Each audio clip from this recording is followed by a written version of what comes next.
Olá, meus queridos do sétimo ano. Vim aqui trazer mais um vídeo de continuação do sistema respiratório, que eu falei para vocês, né, que agora eu tô tendo que postar num outro canal, tive que abrir um outro e-mail para fazer um outro canal, porque eu tô achando que acabou a minha memória e por isso o YouTube não está me deixando postar, não tô conseguindo entender. Eu postei, gerou um link, eu botei o link aqui, mas agora eu tô vendo que sumiu. Já expliquei no outro vídeo para vocês, né? Mas então vamos agora continuar aí a nossa aula. Vamos falar um pouco sobre o controle do mecanismo respiratório. Então, gente, o controle dos músculos envolvidos nesse mecanismo de respiração é feito pelo nosso sistema nervoso central. Claro que isso acontece de forma involuntária, não depende da nossa vontade. Imagina se fosse nossa vontade controlar a nossa respiração, dormiríamos e morreríamos. Se estivermos focados em outra coisa, morreríamos, né?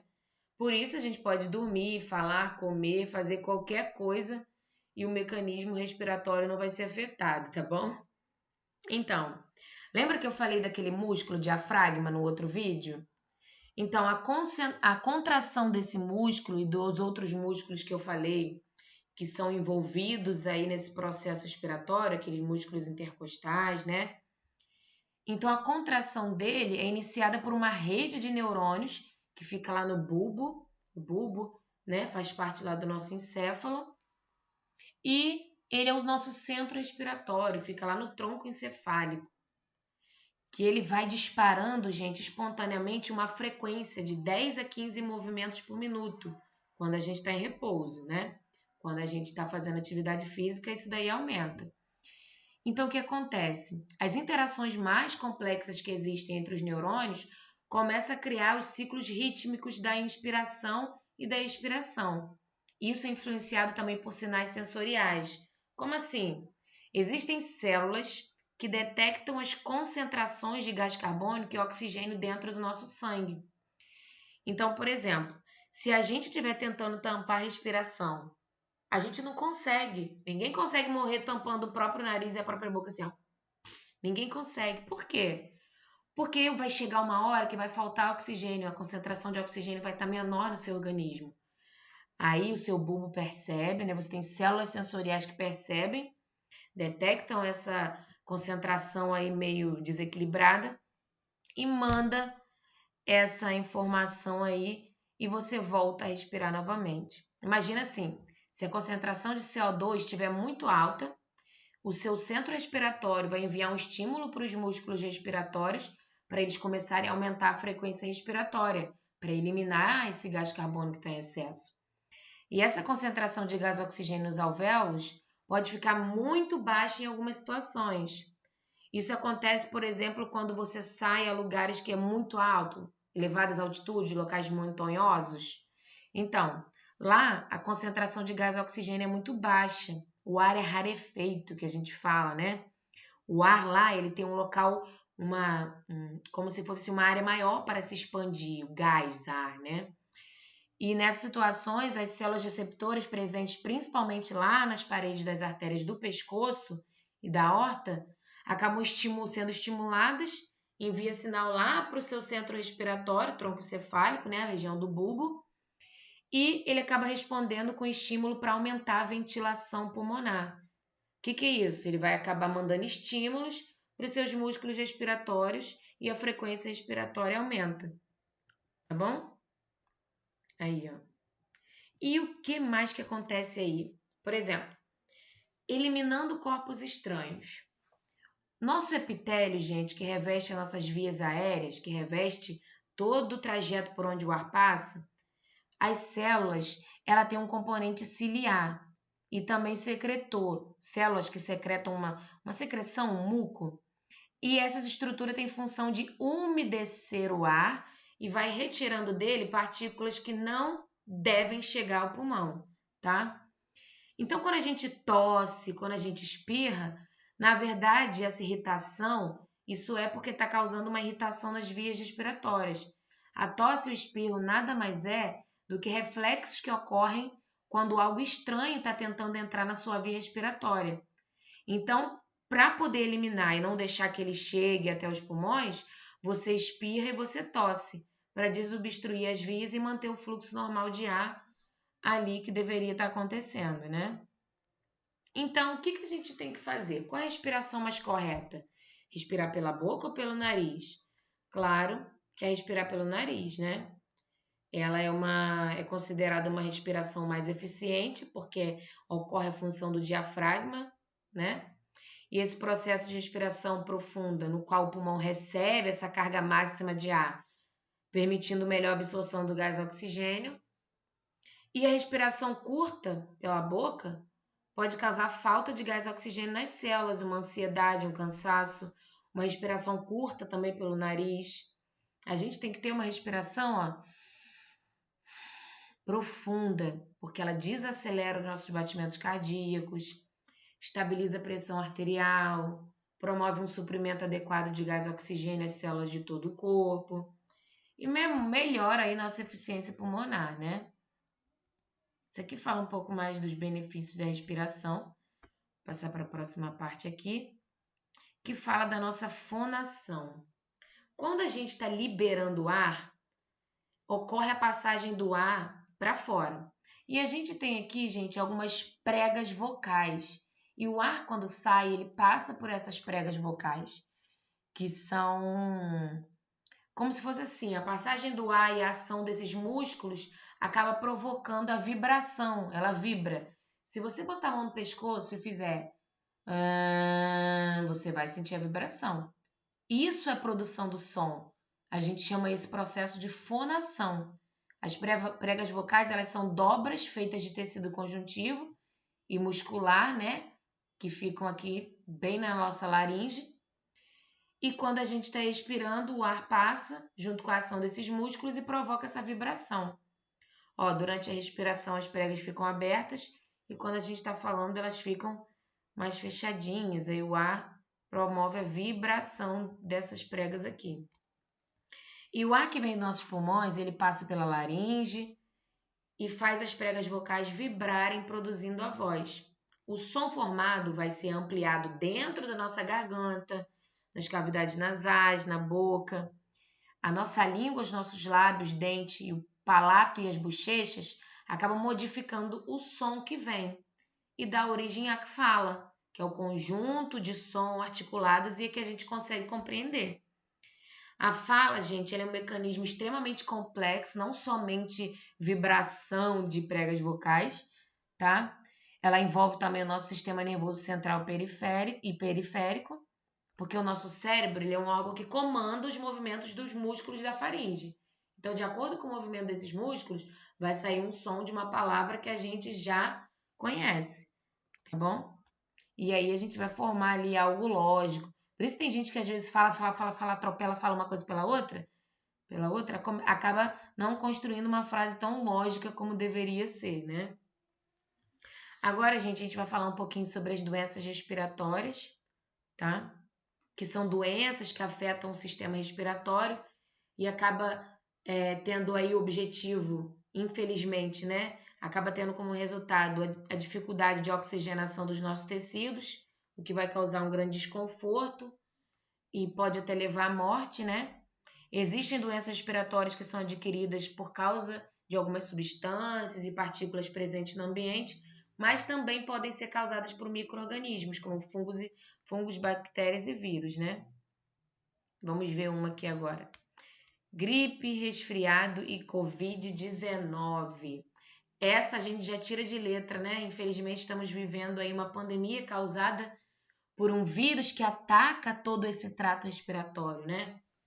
Às vezes a gente fala gripe, resfriado como sendo a mesma coisa, só que eles não são sinônimos, não são a mesma doença. Eles têm sintomas parecidos, mas são doenças diferentes. Então, a Covid-19 não é uma gripezinha, né?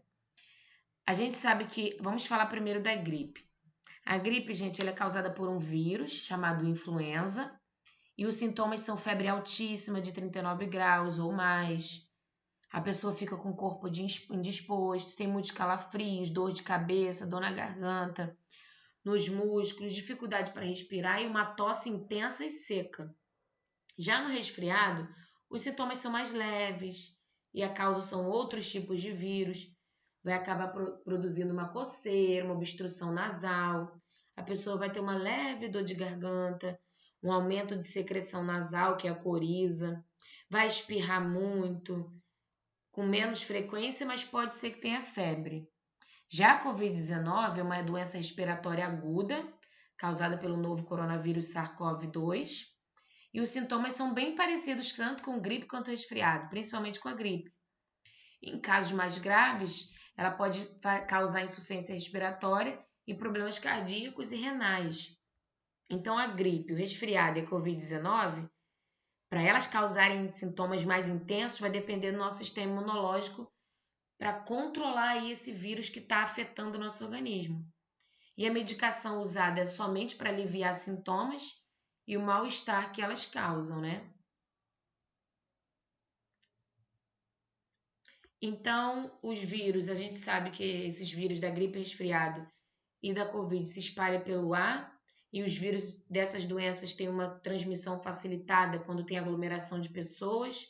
Poeira em suspensão no ar também podem trazer os vírus, e maus hábitos de higiene também, né? Principalmente agora a gente está vendo higienizar bem as mãos, se levar a mão no rosto, espirrar, tem que estar de máscara, principalmente para evitar contaminar alguém ou ser contaminado, né? E evitar aí compartilhar copo, talheres, porque isso aumenta a transmissão, facilita a transmissão do vírus, né? Uma outra doença aí do trato respiratório é a pneumonia, que é uma infecção que é causada tanto por vírus, fungos ou bactérias. Esses micro-organismos, quando eles entram aí no trato respiratório, eles vão lá para os pulmões, se alojam lá exatamente nos pulmões e provocam um processo inflamatório que vai resultar num acúmulo de líquido nos alvéolos. Aqui dentro dos alvéolos, olha o normal, ele é oco por dentro, só tem troca gasosa. Agora, quando a pessoa está com pneumonia, acaba causando ali uma infecção e essa infecção acaba produzindo um líquido. E isso dificulta o processo de trocas gasosas, então vai reduzir a capacidade respiratória. E a pneumonia, gente, ela pode afetar apenas uma área dos pulmões, mas ela também pode afetar todo o pulmão. E existe também a pneumonia dupla, que é quando a pessoa acaba tendo pneumonia nos dois pulmões. Qual é o sintoma de pneumonia? Calafrio, tremor, suor intenso, dor no peito ao respirar, uma tosse com catarro escuro, febre alta, respiração acelerada. E nos casos mais graves, a pessoa pode ter as unhas e os lábios vão ficando roxos, porque a pessoa não está tendo uma boa capacidade respiratória, né? A pessoa pode ter até uma confusão mental por falta dessa oxigenação. E a suspeita de pneumonia, para você poder dizer realmente se é ou não, através de um atendimento médico e exames, né? E a pneumonia, ela afeta mais gravemente pessoas que têm o sistema imunológico mais debilitado, como crianças e idosos. Mas os outros grupos, outras faixas etárias não estão isentos, tá? Tuberculose é outra doença aí do trato respiratório. É uma doença grave causada por uma bactéria chamada Mycobacterium tuberculosis, ou bacilo de Koch, pode ser chamada assim. Ela é transmitida de uma pessoa para outra através das secreções respiratórias e também da saliva. Embora ela tenha um comportamento de se alojar nos pulmões, essa bactéria também pode afetar outros órgãos, como os ossos, rins e os glândulos nervosos. E essa bactéria ela vai se multiplicando e com isso ela vai gerando lesão ali dentro do pulmão. Olha aqui, pulmão saudável, começou a ser infectado e olha, ela se proliferando. Isso acaba reduzindo gradativamente a área em que pode ser realizadas as trocas gasosas. Então, mais uma vez, a pessoa aí com problema afetando a capacidade respiratória.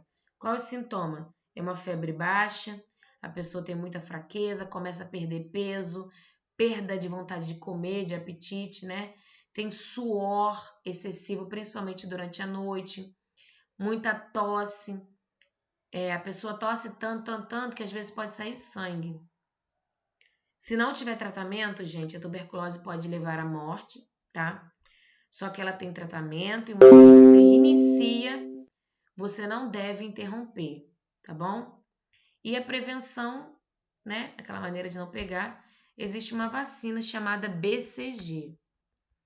Outra doença do trato respiratório é a asma e a bronquite, que são doenças que se caracterizam por causar processos inflamatórios, que acaba ali fazendo com que o tamanho normal, né, o diâmetro por onde passa o ar, aqui que a gente está vendo, ó, os bronquíolos, essa aqui é o tamanho, a abertura para o ar passar. Só que quando a pessoa está com asma ou bronquite, ele acaba causando um processo inflamatório e ele fecha. Por isso que a pessoa respira fazendo barulho. Aquilo assim, ó. Né? Porque tem dificuldade do ar passar e chegar até os alvéolos.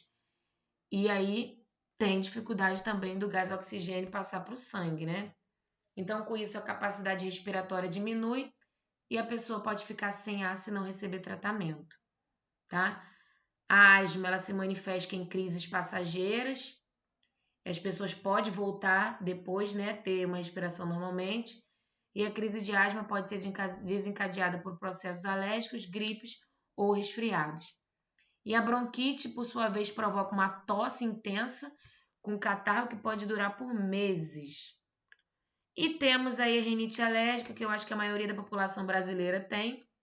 Pode ser causada por poeira, grãos de pólen, micro-organismos, pó, né? E eles acabam causando reações alérgicas características da rinite. Quando uma pessoa que tem rinite, ela entra em contato com algum desses agentes, o corpo começa a reagir provocando um inchaço da mucosa do nariz e acaba aí produzindo uma secreção, né? Que na verdade é para deixar o nariz congestionado. Isso dificulta a respiração. E essas secreções, quando muito fluidas, podem formar coriza, tá vendo? Com uma inflamação ali. E a rinite ela pode ser controlada se você se afastar do que está provocando esse processo, né? E também existe tratamento através de medicamentos chamados histamínicos, porque quando você está nesse processo, seu organismo produz a histamina, que dá esses sintomas. Aí quando você toma um medicamento anti-histamínico, você diminui esse processo aí, que a gente chama de antialérgico, né? Ácaros, ó, é um prato cheio para doenças respiratórias, porque os ácaros são seres vivos microscópicos que adoram viver na poeira em locais úmidos e escuros, e eles são os mais responsáveis, maiores responsáveis pelas alergias respiratórias, como a rinite. Então, por isso é muito importante a gente ficar atento. E essa parte de substâncias agressoras aqui, gente, eu não vi, nem com a turma presencial, e não vou ver com vocês, tá bom? A gente vai continuar esse conteúdo aí no nosso próximo bimestre. Então, eu gostaria de dizer para vocês que foi até o conteúdo desse vídeo que vai cair na prova. Fiquem tranquilos, a prova não está difícil. Eu vou fazer a leitura da prova e vou postar o vídeo aqui na segunda-feira, tá bom? Aí vocês assistem o vídeo na segunda-feira, tá? O vídeo com a leitura e explicação da prova. Um grande beijo, fiquem com Deus, ótima prova. Qualquer coisa, estarei no horário da prova aqui na plataforma para ajudar vocês, tá bom?